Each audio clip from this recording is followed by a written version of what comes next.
Good evening. Today is April 9th, 2022. I'm Robert Crescione.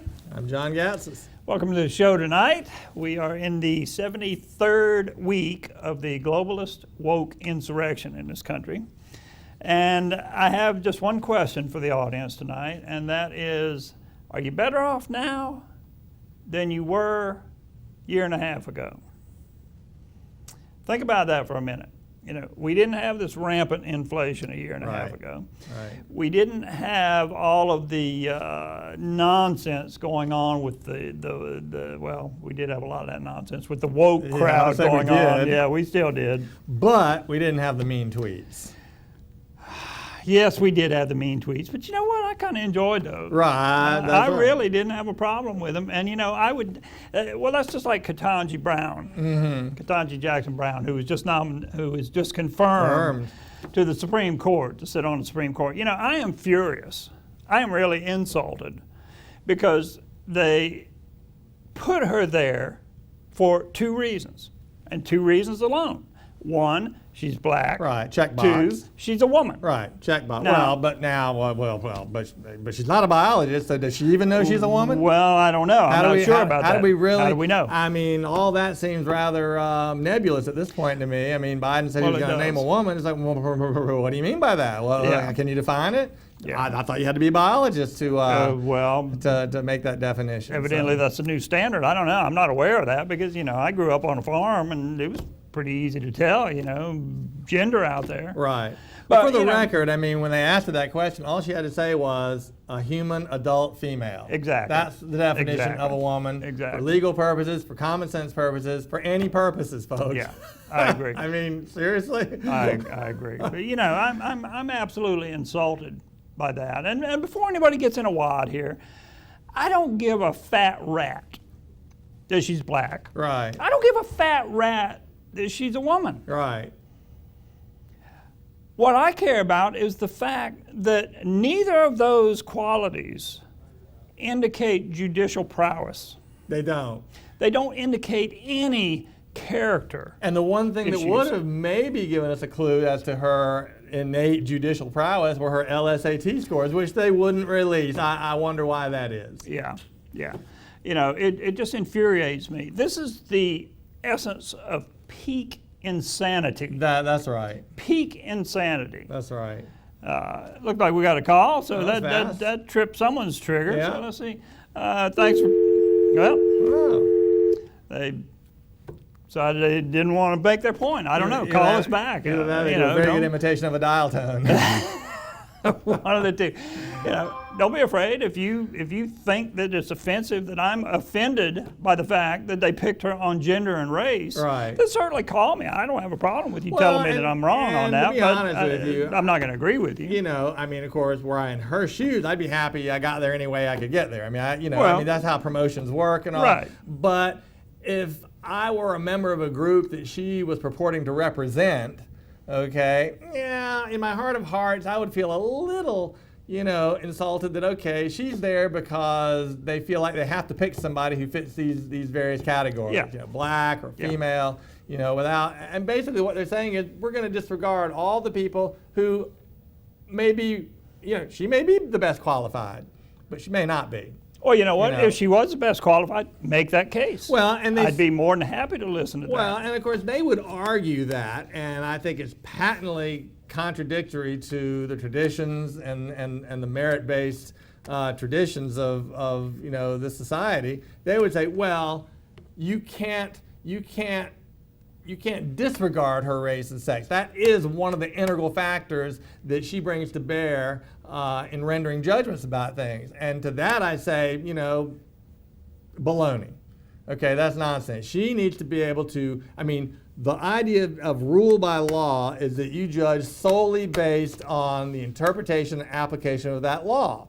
Okay, regardless of any of these external immutable characteristics that people have. Mm-hmm. So I reject out of hand their underlying philosophical basis on which they pick these people and insist that these unimportant consequences. Like you said, I don't care what she is. Yeah. I mean, in the context of this particular nomination, I don't care who he nominates. Whoever it is got to be some kind of, communist type. It's got to be some kind of hard left-wing, ideologue. So I don't care whether it's black, white, transgender, or any of these things. The rulings are going to be predictable. Yes, they will. And if they had, if Biden's pick had been some blue-eyed Scandinavian male, I can promise you he'd still be just every bit of a woke, ideological, left-wing guy. So it really wouldn't matter. You're right. So in that sense, it really doesn't matter. Right.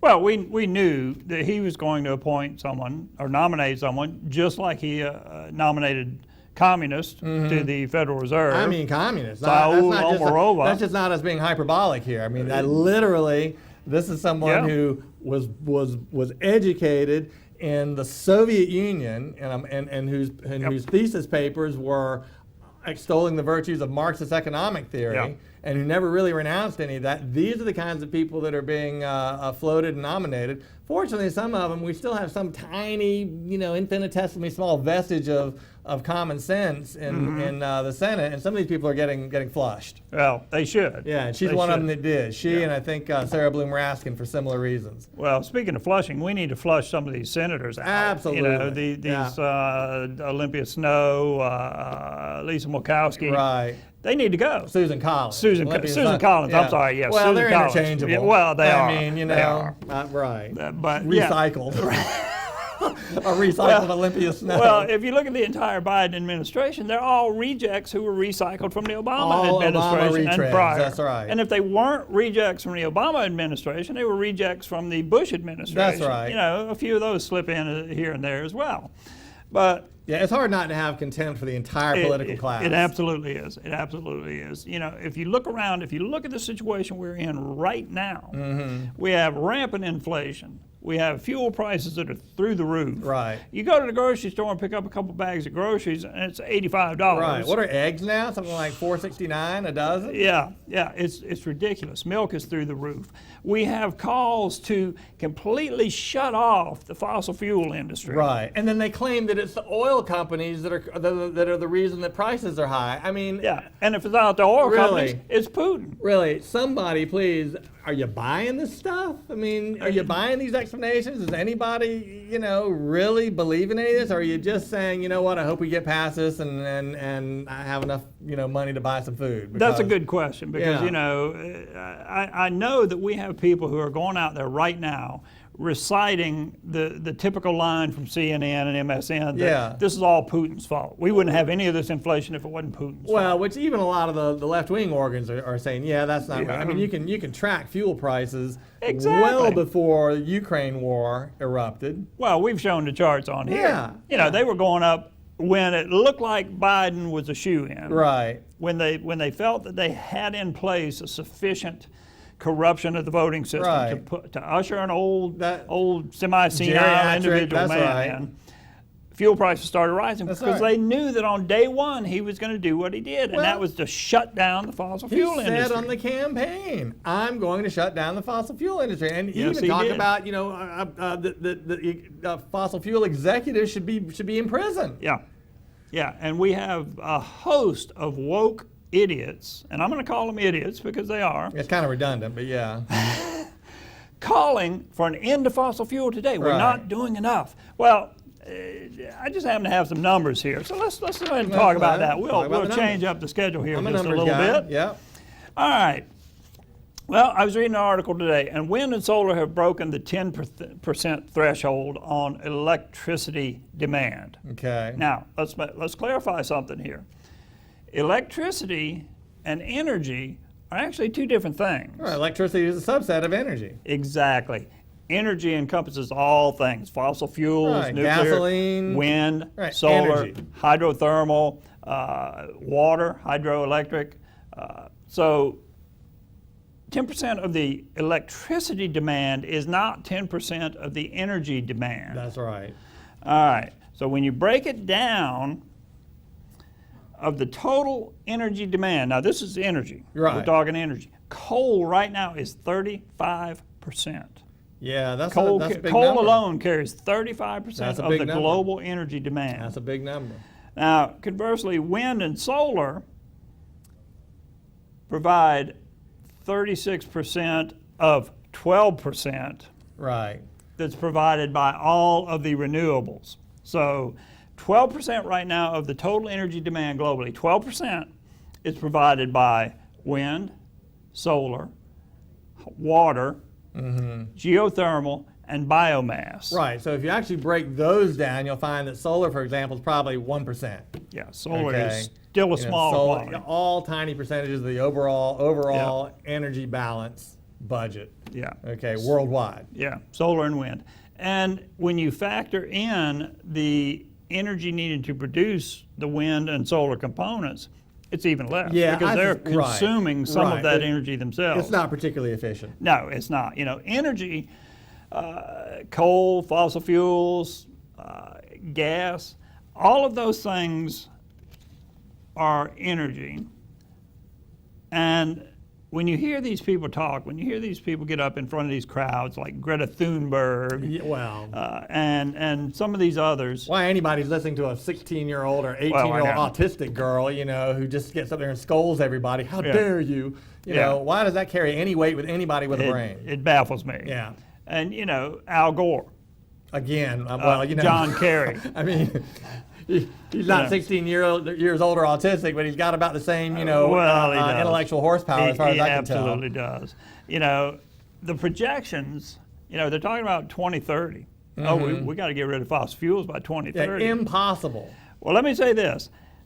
The projections are this. This is how unrealistic this is, and this is how they ignore facts and live in some sort of cartoon fantasy world. Super bubble, yeah. By 2050 now, not 2030, but by 2050, renewables, that includes wind, sun, water, geothermal, biomass. All of these renewables will make up just under 20% of the global energy demand. Now that's on track with what they're projecting the demand will be. Right. So we're just going to shut it down? Exactly. So we're going to go to 1/5 of our energy consumption. 1/5. Yeah. So right, which of course isn't going to happen No. because, I mean, you've alluded to it, but nowhere in the discussion has been an explicit reference to nuclear. If any of these things that need to happen really needed to happen, if we were truly under threat of global catastrophe because of a carbon, you know, CO2, which I mean is just contradicts common sense. There's lots of reasons that you can prove that that's just not the case. We'd be going nuclear, heavy nuclear. We would. I mean, well, you know, it's funny you mention that because we do have two individuals, one who's especially obnoxious on the global setting, and one who's not so obnoxious, Warren Buffett and Bill Gates, and I'll let you pick out the obnoxious one. I was going to say, it's a little bit of splitting hairs there. But both of them have invested heavily in a nuclear power plant to be built in, I believe, Wyoming. Well, what they know, I mean, they're subscribing to a variation of a statement I like that I think I use a lot, and it's that which can't continue won't continue. They know with one, as John McLaughlin used to say, with 100% ontological certitude, they know, okay, for a fact that there is no way that we will not have to either resort to nuclear or some of these other traditional energy sources. It's simply not physically, scientifically, possible. That's right. To replace all the current, this 100-year old technology, which is very well established and very, very mature and sophisticated and efficient. You're not going to replace that overnight with something that really doesn't even work very well. It's unreliable. And then one aspect that none of them think about is, this phone right here. Yeah. This phone right here. Yeah. The top on this desk. Mm-hmm. All come from petroleum byproducts. This remote control right over here. Yeah. All of those go away. Right, that's right. When you do away with fossil fuels, all of those go away. Guess what? The packaging that your meat comes in the store. Right. That's gone. Right. I don't think people realize really what an amazing array of products and technologies have arisen out of our exploitation. And that's what human beings do because they're the smartest animal on the planet, is they are able to engineer and manipulate the environment to their advantage. And until they figured out what you could do with oil, it was a nuisance. It was a pollutant. It was nasty. It bubbled up on land that was saturated with oil was judged as worthless. Yeah, okay? Exactly. And now, most things of value have some connection to the fossil fuel industry. Absolutely. And do. people are very, very, very ignorant of that. And if they really think they want to live in a world, and you have to ask yourself, why this, why this panic to push on, we've only got so many, because the real objective here, it isn't that they really believe that the planet is in peril. If they really believe that, they'd be erecting nuclear Sure. power plants to beat Yep. the ban. Yep. Okay, they just would. That's what would happen. No, they know that eventually energy technology will be developed that supplants fossil fuel. Yeah. Someday somebody's going to come up with a viable fusion reactor. Someday somebody's going to come up with an effective fuel cell. Absolutely. But that's not going to, we're talking 50 plus or 100 years even Yeah. for those things to really Yeah. happen. Yeah. They want to control things. Yes, they do. They want to ration energy. Cheap energy is the cornerstone of high standards of living and the ability to exercise the autonomy and the liberty that we have enshrined in the Constitution. Look, I mean, I'm not saying cheap energy is the source of our liberty. I'm saying the cheap energy, our liberty is the source of the cheap energy comes from our liberty. Yeah, Okay? absolutely. And the two are inextricably linked, in my opinion. They absolutely and are. when they start rationing your access to cheap energy, essentially they're taking your liberty. Yeah. And that's what they want. Absolutely are. Absolutely are. And we talk about these things, and it's not just some 16, 17-year-old Scandinavian girl that is pushing these things. Yeah, I think she's been 17 in my mind for like 5 or 6 years. She's probably 30 by right, now. She's I still don't just know. as stupid. Yeah. But hasn't gained any wisdom with that age. But anyway. Right. Anyway, it's not just a few individuals pushing this. We have huge, well-financed foundations That's globally right. pushing this. That's the important point. One of those we've talked about several times on here, which Yep. is the World Economic Forum, founded by Klaus Schwab in 1971. Now, it was originally called the European Management Symposium. Right. Well, that sounds innocuous enough, doesn't It does. Well, it's like the European Union. You know, Right. the European Union was actually bumping around since the late 40s, early 50s, under various names in various European nations. There was a coal and I can't remember what one of the first iterations of it was, but it was some sort of coal conglomerate little agreement there, and it just grew from there, and ultimately it turned into the European Union. Right. Well, the World Economic Forum each year meets in Davos, Switzerland. Now, it's largely a feather-ruffling stage show. more or less. Yeah. Everybody gets to see all these rich people show up in their private jets, and it's snowing. I mean, 2,500 billionaires show up. Yeah, there I mean, every year. it's been going on for years, and actually, I don't know if I haven't seen it in a year or two. Maybe that's because of COVID, but it used to be a feature on like the business channels, like on Fox Business. To be honest, Maria Bartiromo would go there, and she'd be reporting from Davos, and they'd hobnob with all these elitists who really only made thinly veiled references to a lot of this stuff. I mean, it was pretty. Now, as I recall, Donald Trump went there and gave him a tongue lashing one time and kind of laid down. He did. Another reason they didn't like him is he pretty much went there and said, "Yeah, we're not playing that game. Yeah, we don't like what you're planning on doing." Exactly. He went. He said, "You know what? America's, and I'm president of the United States, and America comes first." Right. Right. He said, "Yeah, America's a great place to invest. Yeah. Best nation on earth. Yeah.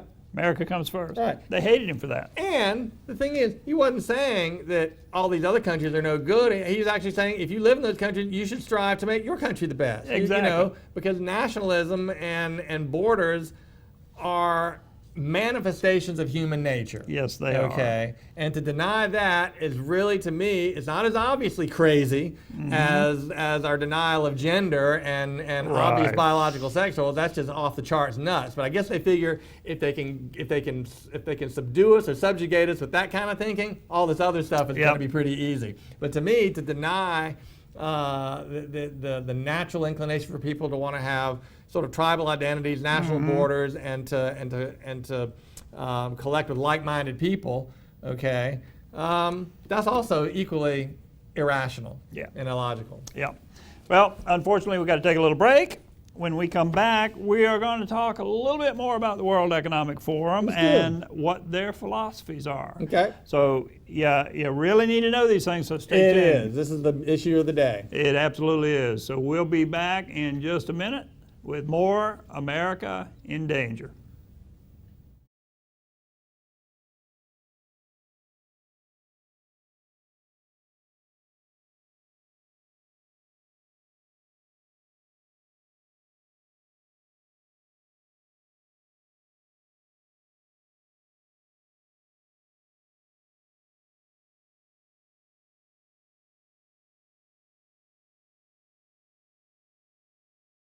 Hey, this is John Woodruff with Premier Equipment Company of Rocky Mountain Infield.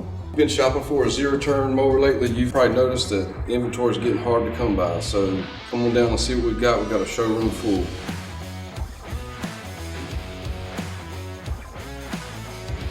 We have a showroom full of Exmark and Grasshopper zero-turn mowers. Everything from commercial to residential, everything in between. We've got a good relationship with our distributors. They tell us when we sell these, they've got more on the way. If you've been in the market for a zero-turn mower, come see me, John Woodruff from Premier Equipment. Premier Equipment is open during the week from 8 to 5:30 and on the weekends from 8 to 12. Safe and secure. These two words are simple yet powerful. In order to feel this way, you should know that you have the tools necessary to provide safety and security for yourself and your loved ones. As with any tools, learning how to properly use them is best learned from experts who we know we can trust. Experts who have a proven track record and a commitment to serve and protect. Enroll now in Sheriff Keystone's North Carolina Concealed Handgun Carry class, taught at the CPF Training Center in Rocky Mount. Sheriff Stone utilizes a first-in-class classroom environment and indoor firing range. This ensures a training experience that is welcoming to both first-time firearm students and those with more experience. An attentive staff that takes time to teach students the legal requirements of becoming a permitted concealed carry citizen. In addition, Sheriff Clee Atkinson teaches students situational awareness, self-defense, and skills needed to avoid becoming a victim. As you know, Sheriff Stone and Sheriff Atkinson have committed their lives to serving and protecting. There is a reason Sheriff Stone and Sheriff Atkinson's class book in advance. Come learn from two of the region's most seasoned and professional public servants. Safety and security, two simple but powerful words that can be a part of who you and your family are. Call 252-813-8898. Register today. Are you afraid to answer the phone because of bill collectors? A Chapter 13 plan can help. Chapter 13 allows people with too many bills to work out a debt repayment plan under federal law. It helps you control your debts instead of your debts controlling you. Chapter 13 stops creditors from harassing you and stops repossessions and foreclosures. It allows you to answer the phone again without fear or worry. Call H. Frank Allen, Attorney at Law, a debt relief agency providing bankruptcy relief under the Bankruptcy Code.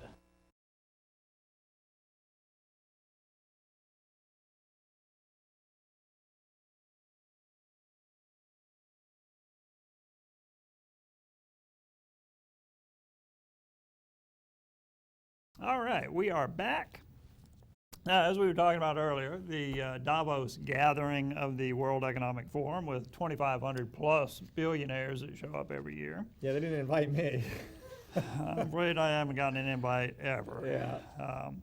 But that's how this foundation is so well funded, because it caters to this class of individual. Right. Now, the forum itself, as I said, it's largely just a stage show. Yeah. The real work is done down the line in Council on Foreign Relations, Trilateral Commission, the young leaders that Klaus Schwab infiltrates into governments. Right. But there are some things that are advocated by the forum. And there's some rather loony things that are advocated by the forum as well. Those need to be fleshed out as well, though, because I think that demonstrates really all these things are loony. It's just that we've been conditioned, and people have been conditioned to believe that some of them have, there's a case to be made Some for sort some of these merit, things. yeah. Right, and they do not. No, they do not. Well, the forum pushes certainly a new world order. Right. You know, we hear that more and more. We heard it with George Bush. George Bush, that's right. George H.W. Bush, you know, was the first to really go before the American people and say, you Use know, that phrasing. it's time for a new world Exactly. order. But that's what the forum advocates. They advocate infiltration of governments around the globe with their trained young leaders. Justin Trudeau Yeah, is he'd one. be the archetype, I think. He is the archetype. There are numerous others around the globe, all with pretty storied reputations, actually. Well, actually, if I'm not mistaken, Vladimir Putin was characterized Vladimir as Putin. is tied up with these folks to a certain Vladimir extent, Putin, and yes, was indeed. before all this, you know, some years ago, he was characterized as one of these young leaders. Yeah, absolutely was. They advocate global controls, and that's global control of everything. A couple of the rather loony things that they advocate is they advocate dimming the sun as a means of climate control. Seeding the putting particulates Well, in the atmosphere. two methods. Yeah, one of them is to seed the upper atmosphere with reflective particles. Yeah. And the other one is to equip seagoing ships with sprays so they can create sea spray, which will evaporate, put salt into the atmosphere, around which clouds will form. Yeah, nothing could go wrong with any of that. I mean, I'm sure all the No. unintended consequences of those plans have been completely modeled, and we know Yeah. exactly what would happen if Oh, we yeah. did that. Oh, yeah. Yeah, guaranteed. Yeah. They advocate for the eradication of borders.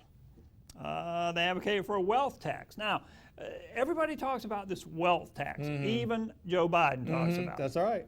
Nancy Pelosi talks about it. Chuck Schumer talks about it. Right. A tax on wealth. Right. Oh, but it's only going to be on those who are uber wealthy. Right. Well, have you ever known a tax that didn't trickle down to the common man? Well, the just working remember man? that when they instituted the income tax back in 1913, after passage of the 16th Amendment, one of the worst amendments ever passed to our Constitution, the top rate was 6% applied to those making more than $1 million a year, which in 1913 was the equivalent of making about, I don't know, probably a couple $100 million a Yeah. year, okay? And now it applies to people who make $20,000 a year. They have some federal income tax liability Yep. on some level. So once that foot gets in the door on any kind of a wealth tax, I mean, and that's not a tax, right? Just to be clear, that's not a tax on income. That's just a tax on your net worth. You know, whatever it is that you have, and you know, it would begin not affecting most people. Right. That's right. But eventually, you'd have a little surcharge you pay, just like you pay taxes on your house forever. You Yep. pay property tax on your house forever, even though you bought and owned the house Right. and have owned it forever, and you don't have any children in school. Nothing that those taxes go to benefit you in any way, but you're forced to pay this That's tax right. indefinitely. Which I mean, that's another story, but that's how these taxes work. That's exactly right. And in addition to the wealth tax, there's always the accompanying transaction fee, Right. transaction tax. Right. And you think, well, I don't do any international transactions. You know, I'm not sending money back and forth overseas. No, but you do PayPal. Right. You do credit card transactions. Right. Every transaction will bear a tax. Right. It's just like your cable bill. Look on your cable bill and see if there's not 3 or 4 fees that you don't have a clue what they are. Oh yeah. Oh, and It'll some of be them have the the most same thing. arcane names. Well, or an airline ticket. Yeah, You know, same thing. absolutely. Just ask yourself, why would you let these people who are the consummate non-producers, I mean, they Yeah. are the consummate parasites, ultimately, Yep. why would you let them reach into your pocket and take your money in the form of transaction fees and just shave off a portion of your net worth every year because they somehow have concluded that that's what we need to do to run the world? It's infuriating. I mean, it is infuriating. Yep. They also go on to state boldly, now they state this boldly, that capitalism in its current form has no place in the world around us. Right.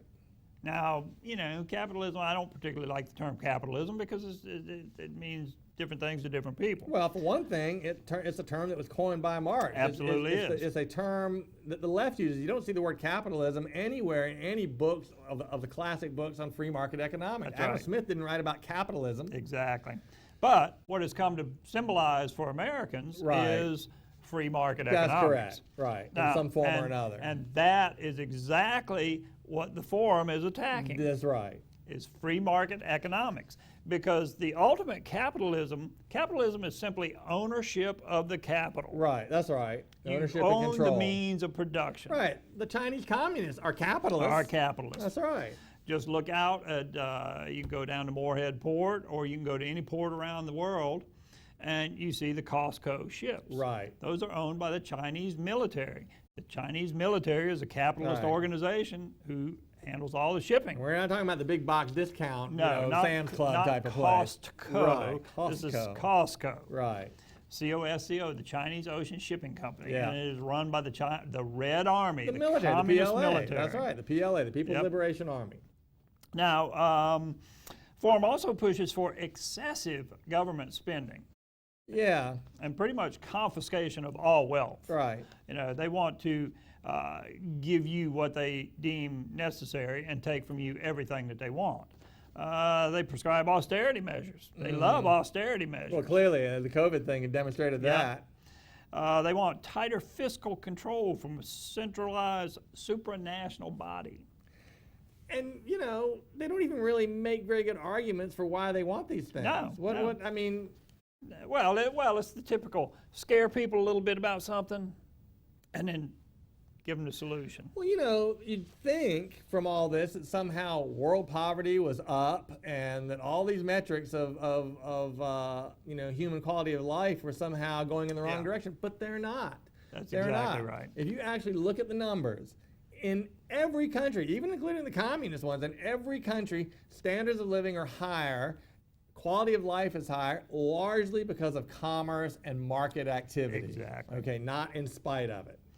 Well, you know, they love to institute these excessive measures. We saw it with the Patriot Act. Right. You know, we saw a knee-jerk reaction with the Patriot Act because everybody was scared and everybody was fearful and had to do something. So what did we get? We got secret courts, Right.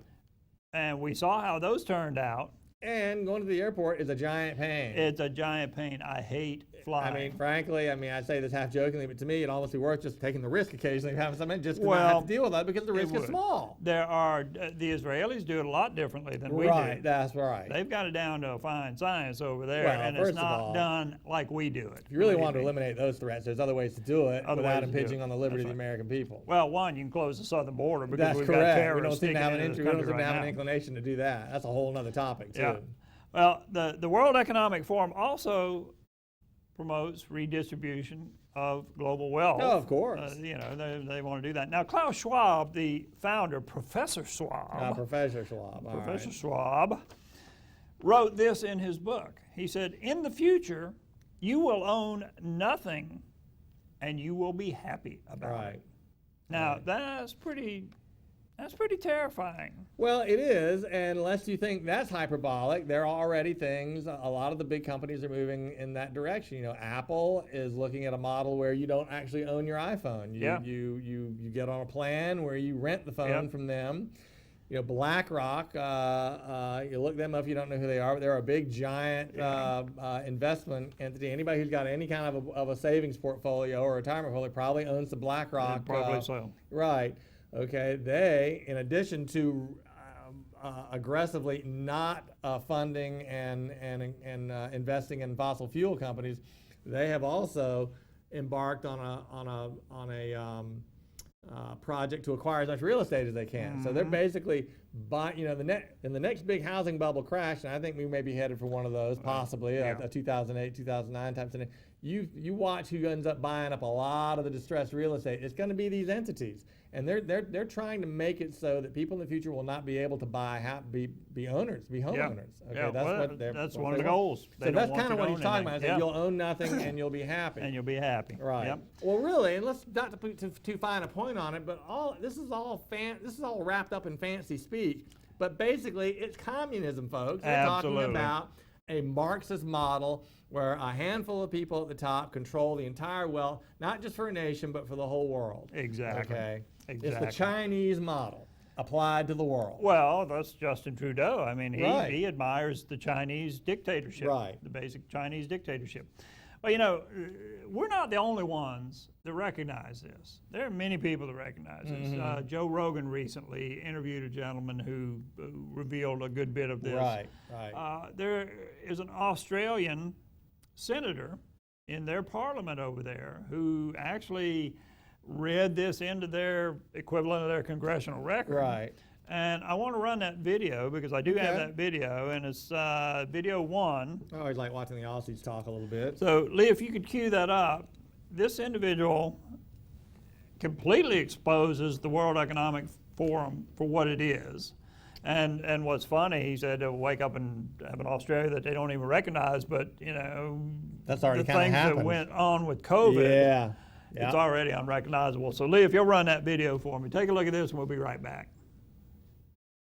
Founded in 1971 by Klaus Schwab, the World Economic Forum is steeped in authoritarianism and Marxist ideology. It's an ideology which is creeping into governments across the world. To quote Schwab himself when speaking about the Canadian Parliament, "We penetrate the cabinets. I know that half this cabinet, even more than half, are actually young global leaders of the World Economic Forum. It's true in Argentina, it's true in France, now with the president who is a young global leader," end quote. The World Economic Forum promotes globalist issues such as climate change, so-called systemic racism and sexism, and creating an online digital identity. However, closer inspection reveals the World Economic Forum is an anti-capitalist, anti-free market organisation that seeks to subvert Western values and political processes. And they are very organised and very well funded. Their message is designed to appear harmless when in fact the ideology that underpins it is revolutionary and destructive. They train aspirational leaders in their ideology and help them make connections in spheres including politics, business and the arts. The World Economic Forum has consistently advocated for the harshest and most extreme COVID measures possible, including lockdowns, mandatory vaccinations, vaccine passports and mask mandates, despite these policies assaulting many of our basic liberties. At the centre of the World Economic Forum's ideology is stakeholder capitalism. Essentially, this is a theory that traditional free market capitalism ignores the dangers posed by climate change, and so the government must enforce restrictive policies to save the environment, even if that means less wealth. Why then are the forum's criticisms of capitalism always directed at Western nations rather than the great polluters such as China and India? The forum believes that your freedoms should be minimised to prevent the imminent climate catastrophe, the one that's coming for 10 years in the last 50 years, by the way. The central theme of the World Economic Forum's material is what they call the Great Reset, which is Klaus Schwab's term for the opportunity the pandemic has presented to reimagine and reinvent the economic policies of the West. The term comes from Schwab directly himself with his 2020 book entitled The Great Reset. In a now deleted video titled 8 Predictions for the World in 2030, the World Economic Forum claimed that "you'll own nothing and you'll be happy," a slogan that hits the same dystopian note as "work makes you free and ignorance is strength." You don't have to be a political philosopher to figure out that if you own nothing, the state owns everything. There's a word for this. It's called communism. The World Economic Forum and its affiliates shamelessly promote the abolition of private property, a central facet of Karl Marx's demented utopian ideology which led to the deaths of tens of millions of people worldwide in the 20th century. To quote Margaret Thatcher, quote, "Communism never sleeps, never changes its objectives, and nor should we." No matter how sophisticated the World Economic Forum tries to make the abolition of private property around the world sound, the fantasies of Karl Marx always lead to the crushing of individuals' liberties and lives and the expansion of the state's tyranny and power. It is imperative that we pay close attention to the World Economic Forum and do all that we can to preserve liberty and reduce government intrusion in our lives. And if we fail to do so, the anti-democratic forces in the West will continue to march on, and we may wake up to an Australia that we no longer recognise. Australians deserve to know the extent to which the World Economic Forum's influence and infiltration of our country and how far it has gone, and we're going to find out.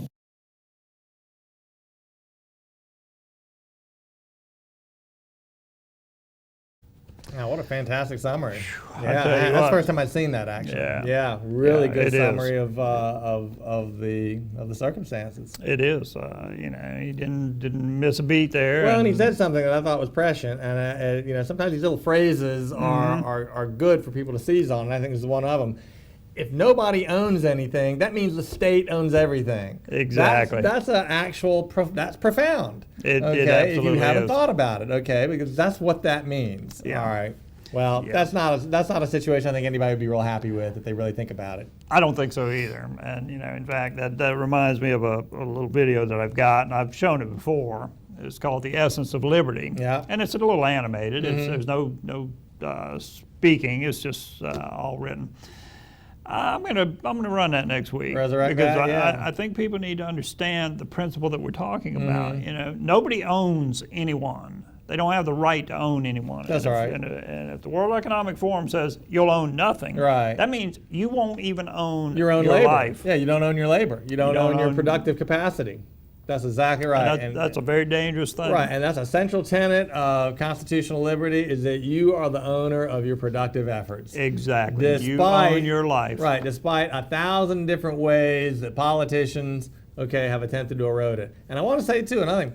You know, when the founders created the Constitution, who did they have in mind? They had people like Klaus Schwab in mind, exactly. Charles Schumer in mind, just about everybody in government, that's who they had in mind, because those people are organically programmed to want to steal your liberty and your productive effort for themselves and their control. That's what they are. That's why I have such contempt for them, because I think the very impulse to become a politician reveals something about your nature that makes you highly suspect in my book. Absolutely. And with that, we got to take a little break. When we come back, we're going to talk about savings and credit. And you know, we've been told through this whole pandemic that part of the problem is pent-up savings. That savings is just skyrocketing. There are trillions of dollars in savings, and that people have money to spend. We're going to see when we come back. So stay tuned for more America in Danger.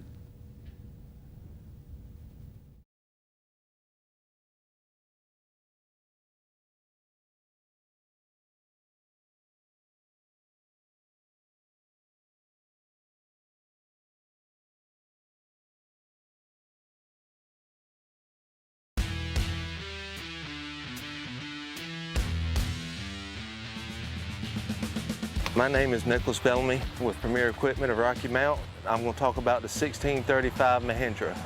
The most important thing is the lift capacity is 1,700 pounds versus 1,100. The particulate filter, after 40, 50 hours on particulate filter, this tractor here will kick in a regen. When it kicks in regen, you're not supposed to have it pulled in your garage, hay barn, etc. Mahindra, you do not have to worry about any kind of particulate filter. You don't have to worry about running your RPMs up all the time.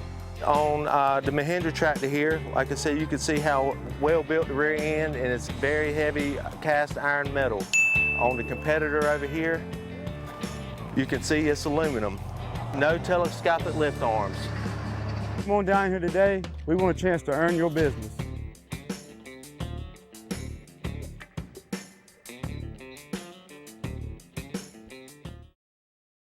Are you afraid to answer the phone because of bill collectors? A Chapter 13 plan can help. Chapter 13 allows people with too many bills to work out a debt repayment plan under federal law. It helps you control your debts instead of your debts controlling you. Chapter 13 stops creditors from harassing you and stops repossessions and foreclosures. It allows you to answer the phone again without fear or worry. Call H. Frank Allen, Attorney at Law, a debt relief agency providing bankruptcy relief under the Bankruptcy Code.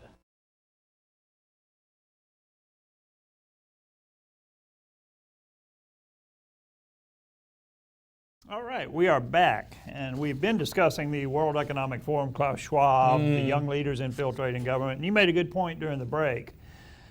Let's not forget that Greg Abbott, governor of Texas, is tied up in all that. He's a member. He's an a actual member of the World Economic Forum. In fact, you can go to the World Economic Forum website and do a search for Greg Abbott, and his page comes up. And I suspect there's some others as well. Oh yeah. But the point is, you know, those of us on the right often scratch our heads at some of the things that he and others like him do. It's like, well, you know, he hits the right note sometimes, but then he does certain things that just make no sense whatsoever. Well, they do when viewed through the lens of understanding that he's a member of the World Economic Forum. Exactly. Don't know how he benefits from it, whether he really believes in that philosophy. I'm not saying Greg Abbott's a communist or anything like that, obviously, but I do think that these people get in these organizations.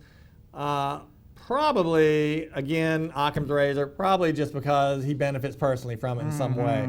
But ultimately, that's how these people are infiltrating. They are infiltrating this society as well. So I don't think it's just Australia or Canada. It's the entire Western world, and really the crown jewel of the Western world is the United States of America. Absolutely, absolutely. Yeah, I think these individuals get into these things to get access to the donor class. Yeah, well, that's right. An organization made up of 2,500 billionaires. Yeah, I think that's a good insight. I think place that's right. to get a couple million here and there to kind of boost your campaign. But at a high level of compromise for these people, and again, that's why I don't like any of them. There is no free lunch. That's right. Remember that. Now, as recent as Friday morning, I heard this report that the U.S. is awash in consumer savings. Mm-hmm. Well, I'm not so sure about that report because, the February Consumer Credit Report came out and absolutely shot that theory down. Right. I read those numbers, and without laboring the details, it basically says that whatever savings or surplus savings, because we had been hearing for a few years, even before COVID, was that, savings rates were up and people were starting to, apparently all that's been erased. And revolving credit, basically, i.e. credit card, debt is up massively just in recent months. Okay, now that's a bad moon rising. I got to tell you, in my opinion. That is a bad moon rising because, all of these financial institutions are hedging their bets and saying that, consumer spending based on a high rate of savings is going to pull the economy through. That's going to be the thing that ostensibly papers over some of the problems, which I think a lot of these problems are really deeply baked into the cake. I don't think they can be fixed, even with a fair amount of consumer spending. That's sort of a Keynesian model anyway for it absolutely is. Economic thinking. I don't think I think economic prosperity comes from actually I think it comes from savings. And an excess of savings. I think people do things with that savings that are productive. Right. Yeah. I agree. And that's one of the things that these organizations like the World Economic Forum, they don't want savings. Right. That's because right. savings tend to make you independent. Savings is correlated with autonomy. It is. Okay. And debt is correlated with slavery. That's exactly right. That's exactly right. And unfortunately, that's a hard lesson for people to learn. It is. Some people learn it. Sometimes it's hard to stay out of debt. Well, it is. But you have to buy a house, and rare is the person who can buy a house without going into debt. Yeah. But you probably, if you can avoid it, you don't need to be buying, having Domino's pizza delivered on a credit card. Exactly. Okay, and letting those balances build up. Eventually, you get to where you're in over your head. Yeah. And I believe these numbers in the article, and I know it just from anecdotally from people that I know and people I come in contact with, and and I mean, and a lot of other harbingers of sort of some economic headwinds that I think we're going to be facing. I mean, interest rates are up. I think mortgages are getting more expensive. As I understand it, the threshold number, I just learned this the other day, but the analysis says that the threshold number at which people will say, okay, we can't afford this house anymore, it's 5.7%. Now, interest rates they've been like 2 and 3, 3 and change. They've been up, they're up around 4.5 right now. And, 5.7, look, that's not that far away. Not that far away. I mean, my first mortgage was 13%. Yeah.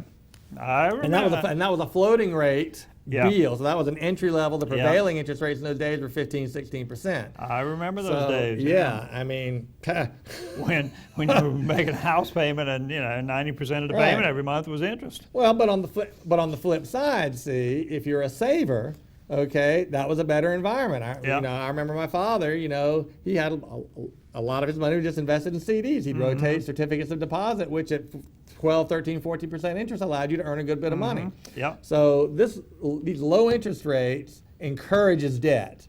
Okay, but now they can't. It's becoming unsustainable. Yeah. Okay, and I just think that these credit card numbers, this revolving credit report on I think people could be in big trouble and not know it quite yet. Yeah. Yeah, I agree. On another financial note, interesting development. We had Joe Biden a couple weeks ago, made a statement in one of his mostly incoherent talks that the Russian ruble was in ruin. Yeah, you're calling it the rubble. Yeah. Well, apparently, Vladimir Putin is smart enough to tie the ruble to gold. Right, and that is that you know what they're not backing it. It's not backed by gold. But what they've done is the banking system there is offering to buy gold at a certain ratio, and by virtue of that ratio, okay, of rubles, natural gas from Russia and all these other commodities from Russia are being roughly correlated with the gold price, and this is in turn translating into a sort of a dollar gold exchange value. Yep. Okay, and you know, price discovery for gold is largely artificial in the United States. Well, this could have a huge impact. And the United States has enjoyed reserve currency status for, you know, roughly since World War II, right? Bretton Woods and all that stuff that went on, which is, again, that's a whole interesting topic. If you ever want to dig into it, you know, Google and research Bretton Woods and the agreements that were made in the wake of World War II, you know, the dollar could easily end up losing much of its status. Yeah. Okay, and this is a big deal. I mean, the article, the many articles, this is a paradigm shift Western media hasn't grasped yet. Russian ruble relaunch linked to gold and commodities. Well, that's not trivial. It sounds arcane and boring and dull and all that, but it actually is a pretty interesting development. It's definitely significant. Yeah. Definitely significant. You know, Biden appears to be doing everything that he can to destroy the status of the U.S. currency as the reserve currency.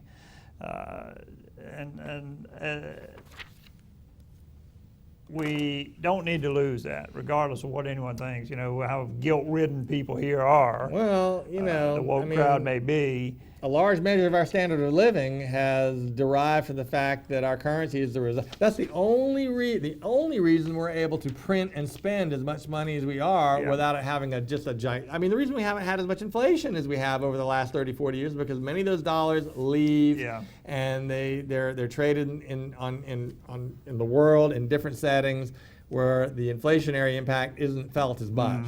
But it is felt. I mean, look, we've had. You know, the Federal Reserve considers 2% inflation its target. Well, 2% doesn't sound like much, but 2% compounded yearly for 50 years? That's quite a bit. That's why a meal that used to cost $1.50 at a restaurant in Eastern North Carolina is now $10. Yeah, exactly. Okay. Exactly. Now, if you remember the Greek issue a while back. I was going to bring that up earlier. I know you mean Cyprus and Greece? Yeah. If we lose the reserve currency status in this country, we'll be just like Greece. That's right. We'll have the, globalists telling us that we've got to introduce austerity measures here in the U.S. And I fully believe that that's the goal. I think that's the objective of the insiders that are in our government right now. I believe that. That's right, because the United States has foolishly abandoned its manufacturing base. Absolutely. Has foolishly sold that to China. That's right. We don't, frankly, the United States doesn't really have the productivity, in my opinion, to justify the standard of living that we have. Yeah. And once our dollar fails to be the reserve currency around the world, you're going to see that, you're going to understand why that's true in a short, sweet second. Absolutely. Okay, and that's where things are headed. That, again, a mantra on this show or a constant refrain, that's why they hated Trump. Trump understood that you got to have manufacturing, and he was trying to restore some tiny semblance of manufacturing efforts in this country, because really, wealth is about creating things. Yep. Okay, I mean, I understand wealth is a product of the mind, and that what we judge as being valuable is where we put the value, and certainly information technology and all those things. But being an information-based service economy is not as strong as being a manufacturing-based economy. Absolutely. You need to be both, and we could be both. We should be both. Should be both. Okay. Absolutely. And I think if we don't see a renaissance of manufacturing in this country, and soon, we need to. And we're so dependent. Look, we're still dependent even after the revelations of COVID. We're still dependent on communist China for base pharmaceutical materials for things like ibuprofen. Absolutely outrageous, folks. That you tolerate this is largely because you don't know it. But once you know it, you should really take heart and dig into this stuff a little bit and start holding some of these politicians' feet to the fire on these things, because they're getting rich largely from these arrangements. Absolutely. That's all that's really going on. Absolutely. So when you go to these fundraisers for the local politicians trying to run for Congress and what have you, ask them where they stand on those kind of things. That's right. Because that's the important That's right. stuff.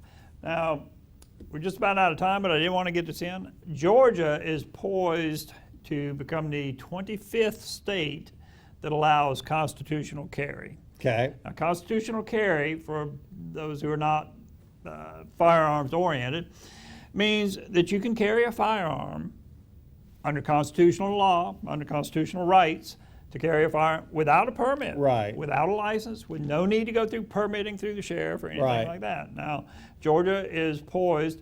The bill is headed for Governor Kemp's desk, and he has promised he is going to sign it. So they will be number 25. Come on, North Carolina, we need to get on That's the right. stick with this one. I guess New York and Massachusetts and Illinois will soon to be following, right? I No, doubt you that. don't think so? Doubt that. What about Hawaii? I doubt that too. They'll be the holdouts. But you know the thing about it, there are no shootouts in these states. Right. You know there aren't mass killings going on because of this constitutional carry.